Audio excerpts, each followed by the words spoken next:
నమస్తే. ప్రస్తుతం మనం నిమ్స్ హాస్పిటల్లో ఇక్కడ ఎందుకున్నామంటే రీసెంట్గా ఒక కేంద్ర మంత్రి కొడుకు చేసిన పనికి తన పైన పోక్సో కేసు బుక్ అయింది. దాని తర్వాత సేమ్ అది ఆ ఘటన మనం మరొక ముందే మరోసారి ఖమ్మంలో పోక్సో కేసు బుక్ అయిన పరిస్థితి. సో ఒక 12, 13 ఏళ్ల బాలికని గౌస్ పాషా అనే వ్యక్తి అత్యాచారం పాల్పడి తనను బిల్డింగ్ పై నుంచి అరుస్తుంది కాబట్టి బిల్డింగ్ పై నుంచి తోసేసి కింద పడేసిన పరిస్థితి. సో ఈ విధంతం కూడా 6వ తారీఖు జరిగితే 9వ తారీఖు తెలిసింది. ఎలా అంటే ఆ పాప హాస్పిటల్ అడ్మిట్ అయినాక ఆ పాపకి సంబంధించి బాడీ బోన్స్ అన్ని ఇరిగిపోయిన తర్వాత ఆ పాప వాళ్ళ మామకి చెప్తే ఈ ఇష్యూ అనేది బయటపడింది. అంటే ఈ విధంగా ఆ పర్సన్ ఈ విధంగా చేసిండు అని చెప్పి తెలిసిన పరిస్థితి. సో మాట్లాడిన ఈ కేసుకి సంబంధించి ఆ పాప వాళ్ళ ఫాదర్ మనతో పాటు సో వారితో మాట్లాడించే ప్రయత్నం మనం చేద్దాం. సో చెప్పండి, ఏడుంటారు మీరు ఉండేదేడా? తర్లంపాట్లో ఉంటామండి మేము. మా ఏం జరిగింది, అసలు ఏం జరిగింది ఘటన? అంటే ఎప్పుడు తెలిసింది మీకు ఇదంతా కూడా, ఎట్లా జరిగింది? మా పాప హాస్టల్ నుంచి ఇంటికి వచ్చిందండి. ఇంటికి వచ్చి నా కాడ ఉన్న రోజులు ఉంది. డాడీ 15 రోజులు తాతకాడి ఉండి వస్తా, సరే 15 రోజులు 20 రోజులు ఉండి రాపోరా అని పంపించిన. పంపిస్తే ఒకటి పోతే బాగోదని వాళ్ళ అమ్మను కూడా ఇచ్చి పంపించిన. ఆడపిల్ల కాబట్టి ఇద్దరు పోతే మంచిగా ఉంటుందని పంపించిన తర్వాత సర్లేని 15 రోజులు అవుతుంది. డాడీ శనివారం రోజు పొద్దుపూట నాకు ఫోన్ చేసింది. డాడీ మేము ఆదివారం రోజు వస్తాం, ఇవాళ రాములే అంటే సర్లే నాన్న ఆదివారం రండి అన్నాం. సరే డాడీ వస్తాంలే ఆదివారం అని ఫోన్ పెట్టేసిన. నేను పనికి వెళ్ళిపోయాను. పనికి పోయి వచ్చేసిన. సాయంత్రం 5:30, 6 అవుతుంది సార్. నాకు ఫోన్ వచ్చింది, పాప కింద పడితే అపార్ట్మెంట్ పెంచి కాళ్ళు చేతులు ఇరిగినాయి, నువ్వు అర్జెంటుగా రా అంటే నేను అపార్ట్మెంట్ కాడికి పోకుండా డైరెక్ట్ హాస్పిటల్ కాడికే పోయినా. నేను హాస్పిటల్ కాడికి పోయే కల్లా పిల్ల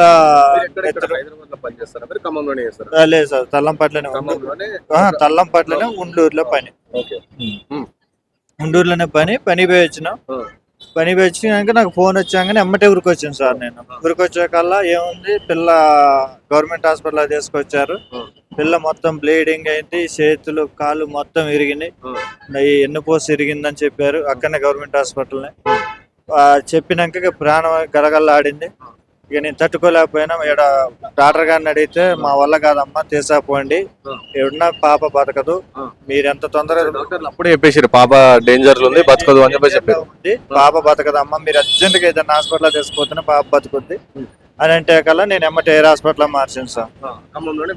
ఖమ్మంలో ఎయిర్ హాస్పిటల్ మార్చిన. అల్లా తీసాపోయినా వాళ్ళు కూడా ఎమ్మటి స్పందించి ఎమ్మటి పాప బతకాలని ఎమ్మటి ఆపరేషన్ చేసి ఇల్లున్న గాలి మొత్తం తీసేసి పైప్ వేసారు. పైప్ వేసేసి సర్లేని అప్పుడు పాప గాలి తీసుకుంది. తర్వాత ఆక్సిజన్ పెట్టారు. ఆక్సిజన్ పెట్టిన తర్వాత 2 రోజులు ఆక్సిజన్ పెట్టారు. అలా ఆ సార్ వాళ్ళు కూడా అన్నారు, అమ్మ కష్టం అమ్మ, పాప నీ శాతనైతే ఏరే హాస్పిటల్ తీసుకోవాలంటే ఏరే హాస్పిటల్ తీసుకునేంత సుమ్మిత లేదు నాకు, ఇక ఏం కాదులే అని మమతాలో తీసిపోయాను. అదే సమత హాస్పిటల్లో తీసిపోయాను. ఇక సమత హాస్పిటల్లో తీసిపోయినా ఆడ కూడా ఎమ్మటే వాళ్ళు ఏం చేశారు, అల్లా పోగానే ఇంకో 2 వాళ్ళు చేశారు పిల్లకి ఎమ్మటే ఈసాయిగా వేసారు. అప్పుడు పిల్ల కడప ఉబ్బరం తగ్గి అప్పుడు పిల్ల కోలుకొని అప్పుడు మాట అయితే రావటం లేదు, కానీ అప్పుడు మంచిగా ఉంది పాప. అంటే ఈ విధంగా ఈ ఘటన జరిగింది, ఆ పాప మీద ఈ విధంగా అఘాయిత్యం జరిగింది, మీకు ఎప్పుడు తెలిసింది? నాకు 6:30, 5:30, 6 అప్పుడు తెలిసింది సార్. ఎందుకంటే ఈ 15 రోజులు పాప వాళ్ళ తల్లి అమ్మమ్మ కాడ తాత కాడ అమ్మాయి కాడనే ఉన్నారు. ఆడ సిచ్యువేషన్ ఏం జరిగిందో ఆ లైఫ్ లో ఏముందో నేను లేను, అమ్మాయే ఉన్నది. దాని తర్వాత పాప మీద ఈ విధంగా గౌస్ పాషా అనే వ్యక్తి ఈ విధంగా చేసిన మీకు ఎప్పుడు తెలిసింది? నాకు ఆదివారం పడితే సోమవారం మంగళవారం రోజు పాపని అసలు పూర్తి కోలుకుంది. కొద్దిగా మాట పూర్తిగా వచ్చేస్తుంది. ఆ మాట వచ్చేస్తుంటే మాకు ఫస్ట్ డౌట్ వచ్చింది సార్. డౌట్ ఎట్ట వచ్చిందంటే బ్లడ్ కారుతుంది బాగా, పాపకి బాగా బ్లీడింగ్ వేస్తుంది. అయితే మాకు ఎవరికి చెప్పట్లేదు. నేను మా ఇద్దరం కలిసిపోతే ఏడుతుంది పాప. అయితే పాప బరాబరి ఆడుతుంటే మాకు డౌట్ వచ్చి ఎవరితోనే చెప్పట్లేదు. మాకు మేము పోయే కల్లా ఆడుతుంది.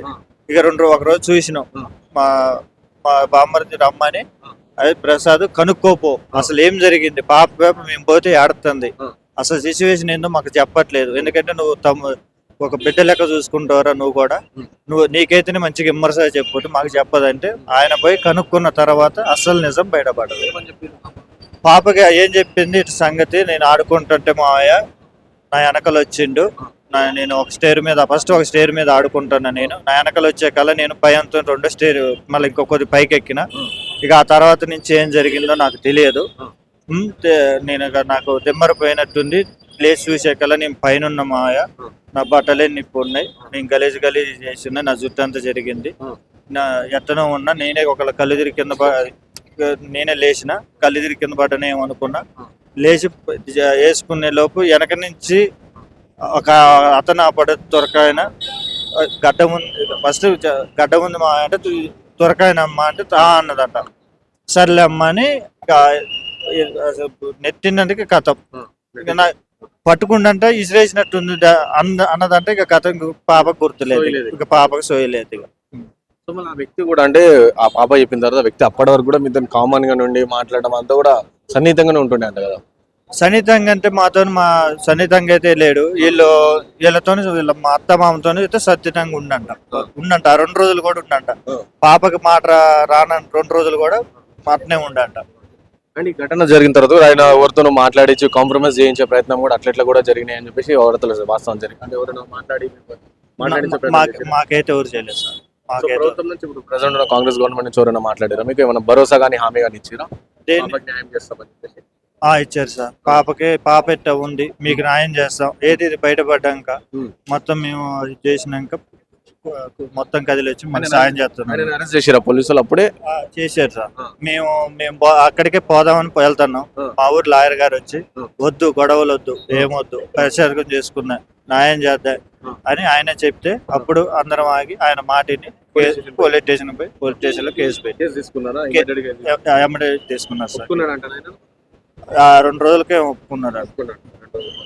సో ఇప్పుడు ఏం కోరుకుంటారు మీరు? ప్రభుత్వానికి ఏం చెప్తారు? అండ్ అలాగే ఈ వీడియో చూస్తున్న తల్లిదండ్రులు కూడా ఉంటారు, సో వాళ్ళకి ఏం చెప్పాలి?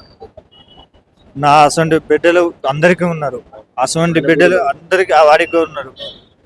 నాకు జరిగినట్టు ఊరికి జరగకూడదని కోరుకుంటున్నాను. ప్రభుత్వం కూడా నేను ఒక స్థాయిలో నిర్వేశంగా ఉన్నా, అంత చేత కాదుక వాళ్ళే నన్ను ఆదుకున్నారు. ప్రభుత్వం తనకి కఠినంగా శిక్షించాలని కఠినంగా శిక్షించాలని కోరుకుంటున్నా. అంత మించి మా వల్ల కాదు.